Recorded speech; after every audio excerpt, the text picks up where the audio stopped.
बहुत समय पहले की बात है। एक गांव में एक गरीब किसान रहता था। उसके पास छोटा सा खेत था। वह खेत में कुछ भी नहीं होता था। वह बेचारा हर बार की तरह उसमें मेहनत करता था, मगर उसे खेत में कुछ भी नहीं होता था। इस कारण वह किसान बहुत ही दुखी और निराश होता था।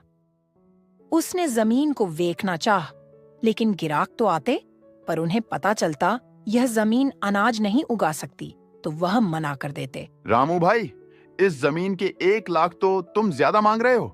यह जमीन तो अनाज भी नहीं उठाती।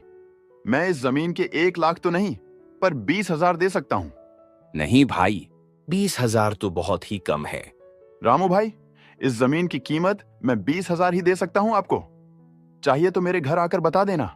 ठीक है भाई, मैं पहले अपनी पत्नी से जाकर मशवरा ले लूं, फिर तुम्हें बता दूंगा। इतना कहकर किसान अपने घर चला जाता है और सारी बात अपनी पत्नी को जाकर बता देता है। हे भगवान, अब हम क्या करें? तू ही कुछ रास्ता दिखा। मैं ऐसा करूं, इस जमीन को ऐसे ही पड़ा रहने देते हूं और जंगल में लकड़ी काट के ले आया करूंगा और बाजार में बेच दिया करूंगा। इससे हमारा घर का खर्च चलता रहेगा। हाँ जी, तुम ऐसा ही करो। फिर किसान अगले दिन कुल्हाड़ी लेकर जंगल की तरफ चल दिया।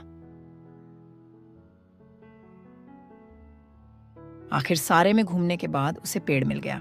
जैसे ही वह पेड़ काटने को लिए चला ही था, अचानक से कहीं से एक बहुत आ गया।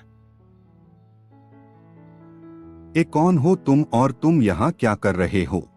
भूत जी, मैं रामू हूँ और मैं यहाँ लकड़ी काटने आया था। मेरे खेत में फसल नहीं उगती है और मेरे पास इतने पैसे नहीं, क्या मैं कुछ काम कर लूँ, इसलिए मैं यहाँ लकड़ी काटने आया था। मेरे घर में खर्च के भी पैसे नहीं हैं।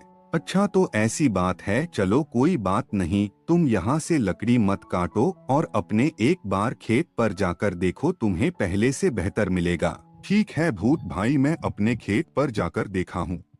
फिर रामू अपने खेत पर जाता है और जब वह अपने खेत को देखा है तो उसे अपनी आंखों पर भरोसा नहीं होता और वह अपने खेत को देखता ही रहता है। मन ही मन भूत को दिल से धन्यवाद करता है।